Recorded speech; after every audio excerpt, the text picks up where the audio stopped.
don't go anywhere because we got winners finals coming up right now between MuteAce and Chase. All right, awesome.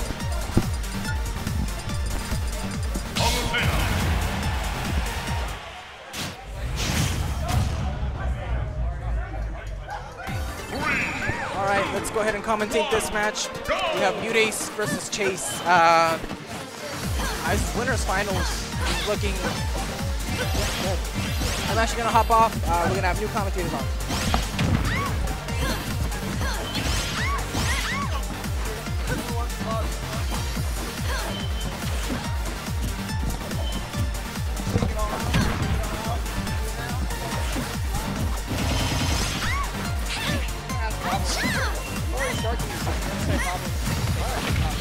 Yeah, cool. All right. I'm going to go ahead and commentate while I'm waiting for my partner. Chase, MuteAce on the field.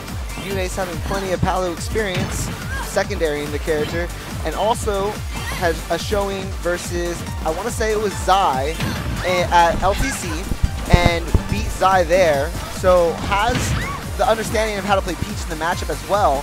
I was just saying that MuteAce beat Zai at LTC. Yeah, no, he is extremely good against Palutena. And then knows Palutena because she plays him. So yeah, like, this is going to be in his it's going to be really challenging for Chase to pull this out. However, I mean, to be fair for Chase's end, he has Razo in his region, extremely good Peach. And he doesn't play like Zai. They play different. Their Palus are notably different. But we're going to see what happens here. So far, keeping the percentage even. That's that Exploding Flame as he's falling past stage level is something I'm definitely used to seeing with Zai. I imagine right here, he's going to, interesting, takes the turnip.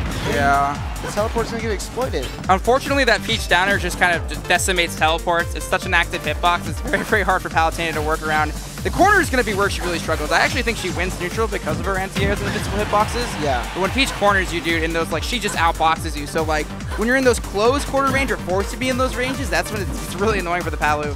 And we're going to be seeing this a lot, like a lot of these characters live for high percentages. Both these characters don't have easy kill confirms, that way to just take stocks without putting their opponents in the corner. So this is a corner battle central for the whole set. Right, and it's just a matter of like, okay, how long can you hold that stage? Like, can you hold the center for long enough? But even still, that being the case, it looks like they're both content to wait out for those opportunities. Yeah, exactly. Okay. And I think, yeah. So he's going to know exactly when there's spaces between where the Nair hits and when the Nair doesn't, able to get the back air in there pretty quickly. And then as she's coming back from like the fresh stock, all her moves are fresh, nothing's stale anymore, so she's not going to have to worry about that.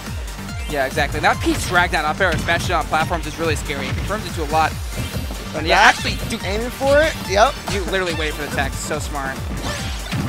Yeah, classic turnip pull. And there's one defining thing about Chase that separates him from the other Pals. It's his item play. Really? Like, he was so good with the Metal Blade against Waltz. He did amazing against Cosma with the gyro. Okay. So like when he gets the turnip in hand, he's gonna do some crazy stuff too. Okay. I fucks with that. So keep that in mind. Ooh, that's a really good air dodge, but missing the punish on Chase's part. Yeah. Probably should have turned that jab around and would have been fine. But yeah, that's kind of a rough way to start off the stock, just getting pressured on top of ledge, but slowly making the comeback. Yeah, I think a drop down counter there would have worked. Maybe only forced a stage spike situation, but I still think would have liked to see him having go for him face the ledge or the stage when he does it. Yeah, exactly. Okay. That's the thing about Mute. He is so hard to track down off stage. He has the best stroke with Parasol when he's just landing. It's very, very hard to track him down. His disadvantage. Dropping out of the float into the fastball, into the float again of the up exactly. Yeah. He has every single disadvantage mix-up you can think of on lock, as you kind of have to with Peach. But unfortunately, that Whistle Flame just going to kind of force a bad situation. Chase is going to take that, but immediately back up, but still not killing. And MuteAce is looking for the Gimp right here and does find it with the turnip. Yeah, so so Chase so far having taken the stocks first both times, and then MuteAce turning it right around. So if it keeps going the way it is, Chase is going to close this out by taking the stock first. If the rhythm continues, yes. But to be honest, I've seen Mute in this situation before. It's so hard to get a lead on him, dude. Like, he always responds to that stock taken with his own. He knows, like, the importance of Peach to not let a lead slide because of rage potential. Ooh, look, seeing the Exploding Flame and not even caring, already committed to that third fair and needed it, because one of the things that has been true about the past two stocks is he's getting those early 0 to 50s, 0 to 60s, and he didn't get it on this one. He actually got 70-0'd, like, immediately for damage. So bringing it back as far as he has is good, but does kind of set him at a deficit so far. Yeah, unfortunately, and like, you gotta watch out for those explosive flames. It is a good like option coverage to like rise with it, but there is a blind spot if you hit it right before the startup. Yeah, if you can get in that space early enough. Yeah, exactly. But okay, Ooh, the yeah, fair cross up. that was insane. How does that move cross up with the flow? Yeah, I have no idea. Ooh, shield's getting really low. Yeah, those boxing situations honestly favor Peach. Chase has to get out of that spot. He's not going to win that in that situation. Yeah, there's like a certain point where it does cross into the threshold where Peach starts winning, but there's a moment there where Chase is able to keep the pressure up and it's just an advantage. And you see how insane that bomber is on shield. Like, he can use it, he's going to be completely safe, but that backer is going to force kind of a tough spot. He can maybe game between him and the Peach right now. Oh, good patience on MuteAce, just finding that tempo. Like, you know, Chase went down there a little too early, so didn't have the resources to just really camp that out. And eventually the backer's going to do it. So 1-0 for Chase right now. But this is definitely a matchup still that Mute's very comfortable in, right? Because if there's anything we know that Mute hates through his various Twitter complaints and whatever else is getting quote-unquote cheesed at low percents. That's true, and Palu's not going to really give you that. Yeah. So I don't think Chase is going to inflict a lot of mental damage to Mute here. He's just going to kind of, oh yeah, you got me. Like, I think that's one thing that's fair to say of MuteAce. At least while he's in the set, in the game, it does seem like he has had that constitution and fortitude to just really not get shaken up too much. If anything's going to happen, it's going to happen after the set. Like, he's really good about staying focused and in the game. Yeah, I just think in certain matchups that constitution is going to be there. And I think Palu, like we mentioned for earlier reasons, because he plays the character.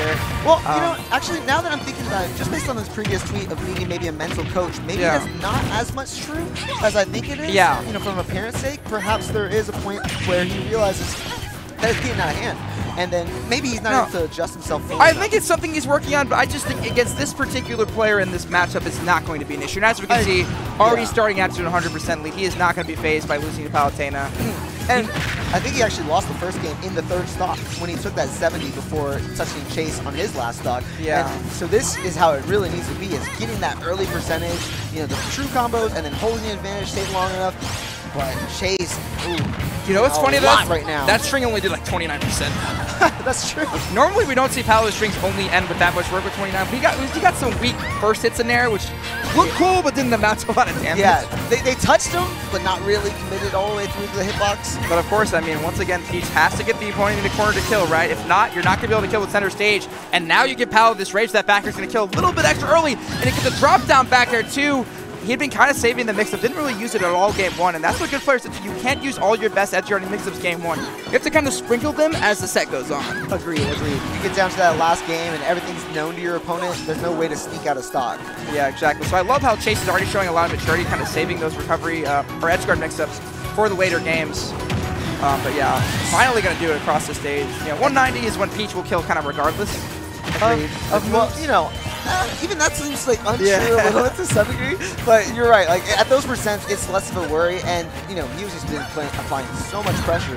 The fact that Chase was able to close that out after going like 110, 120 to 0 damage in the first stock is kind of a big thing. Ooh, my God, that slow time lock up with the platform. And oh my God, that is one a very, very strange miscue from you just floating there. Yeah, because the wings of the aura like kind of spread out at the last moment, and he was just positioned far enough out that, you know, coming in just a little too much. It was very small spacing error, but one that's costing him dearly. That was a sub 100 stock. I didn't expect a sub 100 stock to really happen. And I thought you said you didn't have to worry about the cheese. I thought so, but I'm not gonna lie, the up air is pretty cheesy. Like, as a Palu player, I can claim many souls with that move. Yeah, you lied to me. That's false advertisement. Hey, listen, I am a Palu propagandist. Yeah, okay. Actually, this is in line with your brand. I have to call this set, but I also have to do my thing. Right, agreed. Okay. But unfortunately, my propaganda falling apart on the scene. Yeah, but you know, just like this match is actually falling apart. Maybe that mental thing aspect we touched on is really showcased right now, and I'm not certain it is entirely, but this game has gone much more in Chase's favor, and it seems like he is playing with a little less confidence. These struggles have come alive right now from Chase right now, really covering the... Unfortunately, as a floating character, Peach can struggle to land, right? The air dodge pretty, like, reactable, and that air dodge for Mute's going to be stuff. Chase has to close out right now. Okay, early recovery from Mute. Oh, that up air falling out, that could have killed with Rage. Yeah, this is one thing I'm noticing as well, like a difference in play between Chase game 1 and game 2. Much more active, like in that boxing range. A lot more jump, full hops mixed in, you know, a lot more back airs mixed in. He was definitely pushing the pace, whereas the first game, he was kind of letting MuteAce dictate that pace. Looks like he plays a lot of games with Razo because he seems so comfortable in this matchup, actually. He's adjusted very well over the course of the 2 games. Yeah, the difference between Chase's pace in Game 1 and Game 2 is really distinct to me. And that might be good. And MuteAce, in the first part of that stock, was applying pressure on the shield, like crossing up. And even all the way until like when he killed with the Nair, that whole time he was putting Chase under pressure. So it's not like, you know, maybe he's not finding many openings from that pressure, but he's doing it. No, I just thought those juggling mix-ups, I didn't really see Game 1. He kind of found a more like solid Game 1, but like Game 2, he brought a lot of stuff just those new, I think totally caught Mute off guard. But of course, the mix-ups, like you said. Yeah, but the main thing is that up air kill, right? You cannot allow those to happen to Palutena. Palutena is scary enough when she's killing you at 130, 140. If she ever takes a stock early, it is so hard to come back against this character. I agree. With her in the lead, it's just a nightmare. At that point, she really gets to just be confident and to, you know, play off her strengths. Okay, but it's still fine. Mute's been down in this position before. I saw this man down 2-0 to Cosma at a regional against one of his least favorite matchups, Rob, and he still fought back to claim that set. So I'm still not worried about Mute. And of course, starting out good, of course he started out good Game 2 didn't mean a lot, but Chase is nowhere out of the war by any means because Mute is going to be fighting till his last breath. Yeah, I agree. I think Mute is the most scary at the end of his rope. You know, when he's holding on. At that point, he turns up, his speed gets more effective, his pressure, his weight, his patience inside of shield, and the way looking for opportunities, it goes up. Like I would say, like he has a lot of clutch, honestly, despite the non-clutch that we've seen in recent examples. I think that he does have that kind of clutch factor. Okay, border there. He just has to get angry enough, I think, and care like deeply, and I think that we see those peaks sometimes, and it could be here that we need to see it in order to make that reverse 3-stock. Tulum. He's coming alive right now. He's applying a lot of pressure in the corner. It's crazy how much with Rage with Rage Palutena that back air kills so much earlier than you expect. That is kind of gross. Like the knockback growth on that is pretty substantial as knockback growth go. Ooh, there you go, drop down, looking for the punish with the back air. Couldn't find any panic options. Mute knows obviously to work around the Nair at this point, and so far doing a pretty good job. Look at this pressure, so safe. Now these Peach Buttons starting to give a little bit of help, but finally giving an opening, but Chase wasn't ready to capitalize. Yeah, and in that moment when Chase jumped out, to strike back, his shield getting desperately low. Knew probably couldn't handle one more rotation through that cycle that MuteAce was putting him through. Once you put that shield up, MuteAce, gets to go until he makes a mistake or you catch him, in that small gap that he'll give you, just, in terms of what the frame data on the shield. But that pressure that he can apply. Oh, that mix-up. Oh my god. That faked me out. I don't know about you. Oh, I got hit by that every time. This is NBA playoffs, bro. That was a cross-up. Like, that was a crossover. 10 out of 10 sets, I got hit by that. Yeah, that was an Allen Iverson. You're on the floor. Ooh, good weight on the forward smash. Able to sneak by with the roll. Chase not phased though. I mean, usually a lot of players, especially up 2, would be like, okay, I still have a few games to work with. He's got it. Chase still fighting hard. I like to see that of a competitor. If there's something I can say is the Chase so far, it's that back throw or the throw that he's following up with the air dodge back air that he's going for. It's like if I was going to tell somebody before a match with Chase, I'd be like, hey, look out for this. Because this is something that seems to be static in his gameplay. All right. Yeah, very, very, unfortunately, the Nair just going to, if you can use it in that direction, it could be easily grabbed. But still, okay, I love that. That's the Zai right there, that falling down explosive flame. Yep. I'm very, very hard to punish and pretty much commitless. But yeah, Mute's starting to get his corner pressure down now. And if Chase doesn't find the stock soon, he's going to find himself, unfortunately, in jail. Yeah, this is a situation that is going to end quickly. That turn up. Whew, into the fair, just so much pressure, and then one of the big bad things that happened in that last stock is when Chase barely lands on the ledge, gets hit by the up air, and it just creates another situation where he's resetting the disadvantage state that Chase is in, and then continuing to apply that pressure and look for those conversions afterwards. What I'm quickly finding out about this matchup is that whoever utilizes Rage the best usually has a good chance here, because both these characters are going to live to hypersense usually, right? And for most of those two games, Chase had utilized the Rage back air. And then that one, he actually stayed at 120, 130, and was really pocket, in the pocket during that percent.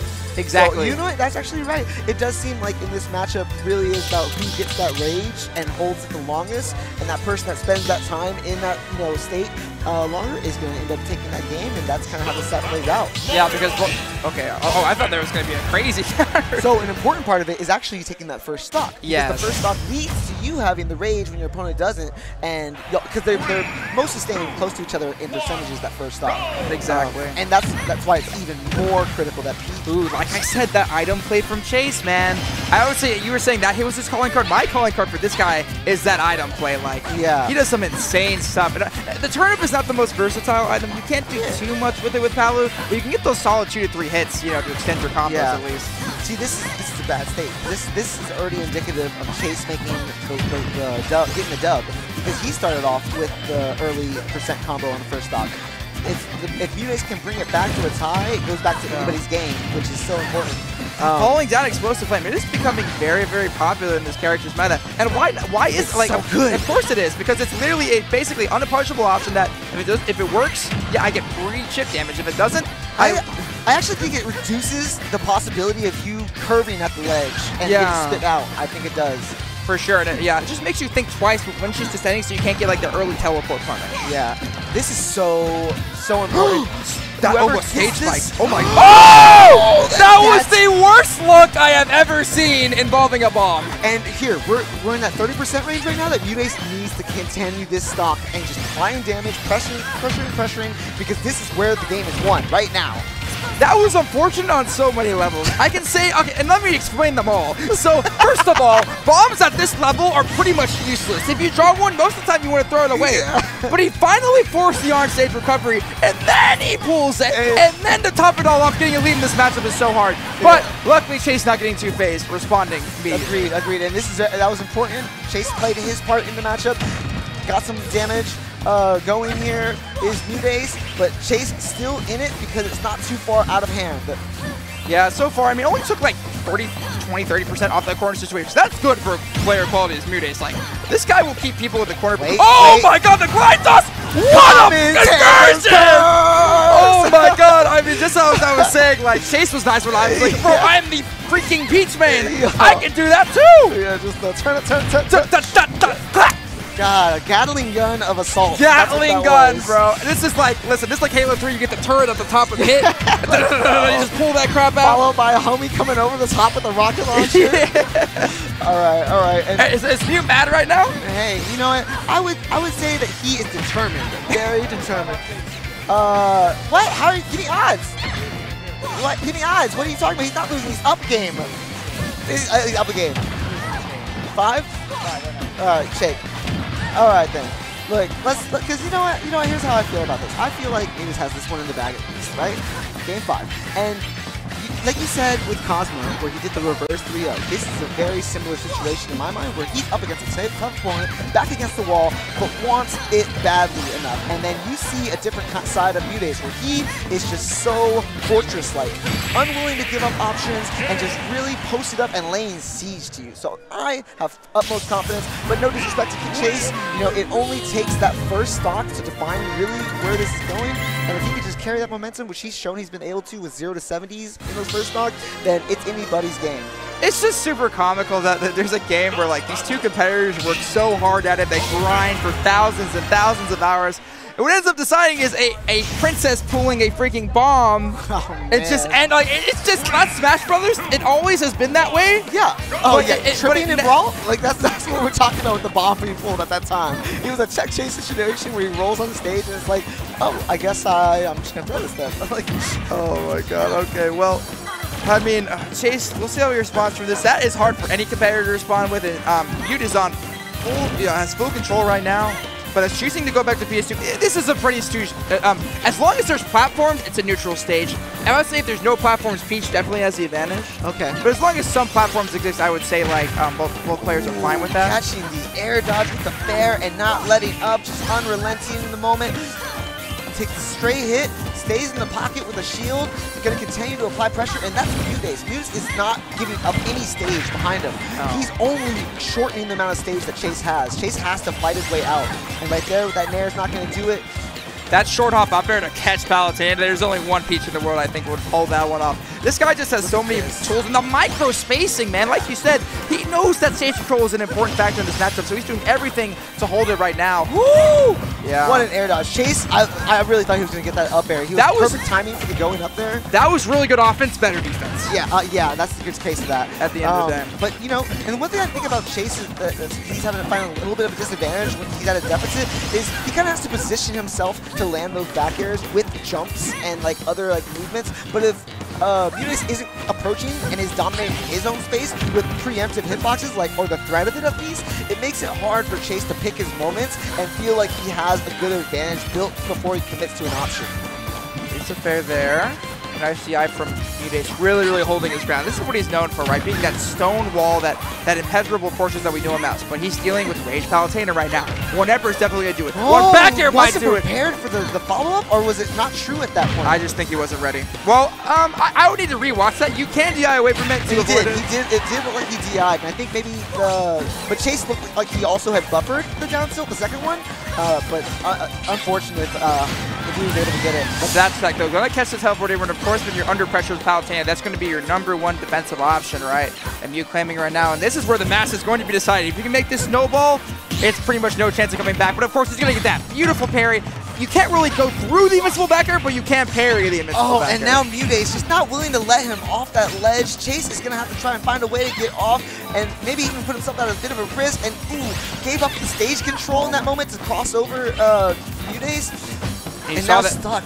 You just saw that like intense focus for Chase. He knows this game is slipping away. He has to do everything he can. Catches the jump here. And you know, fortunate. That's what that is. But he put it there where MuteAce was already committed to a float and had to either up B early or go low, and Chase was prepared for it. Really put him in a situation. He decided, he's like, okay, if I go low, I might get countered or back here. I'm going to do the early jump, but Explosive Flame's going to cover that. So Chase, knowing his flow chart's really real, knowing what option coverage needed to happen there, and 46% is nothing, especially when you get the first nair, essentially going to even it up. This evened it up almost entirely. 9% is not much of a difference for these two characters. And yeah, the great wherewithal on Chase to pull that back. Look at MuteAce hold this Pokeball right now. And basically, it's amazing how many nair strings he's honestly avoided. That's one of the only ones I can even remember in a 5-game set. That's how, you know. Hit combo-wise, leading from a nair, yeah, that's probably one of the first ones we've seen this set. Like, you know, there's only been so few. Yeah, because that's because MuteAce is playing his spacing immaculately. And it's amazing that even without those Palutena, can still win games. Yeah, actually, that is a good testament to that. Yeah, I would say that's good evidence for Okay, like I said, you see him just holding the Pokeball. He knows, I cannot go to the ledge. I need to hold my ground as much as I can. Backer there is going to give... Going out for it? No. MuteAce switching up the timing, not staying out there too long this time. The parry game is coming alive in this game 5. He's gotten a couple backer parries in the corner where you need to, because if you know, the backer is where you really can abuse characters in that corner spot, and MuteAce getting the parries right now where he needs to. But still down a little bit of percentage. Oh, good. Kind of smart on Chase's part to go to the ledge there, but staying in his shield against Peach, you know, it's already a bad situation. And when he fought for that space, it just kind of... That was a rare overextension for MuteAce, going for the float fair on the ledge, expecting that jump. Chase throwing the float, getting the reversal, and because of that rare overextension, you cannot make many mistakes at this top level. Yeah, that actually is interesting to see that he did. Maybe feeling the pressure of having been in the pressure cooker for so long, that he's just looking to end that, and that might just be a little bit of maybe weakness of resolve. Oh my god, okay, MuteAce starting to get the parries, but unfortunately, and finally... Necessary, so necessary. And now, game 5, last stock, neither has Rage. It's really but then Mute gets the first opening with that, okay, not actually, you know, I expected more. You know what, 86, not bad though. No, he went for the air dodge read and caught a little bit of extra juice at the end of that. And Chase needs this badly to connect the nair into a follow-up. Ooh. MuteAce coming down so aggressively with the down air, and Chase not able to stop him at the ledge. He barely missed that backer on the fair punish. It was so close. Still has a small percentage lead, but Chase is fighting till his last breath. They both want stage control. Chase finally getting it. He is caught up there, and up air might do it. He has to be careful there. Gonna sneak past. Really good roll. That was the roll of destiny right there.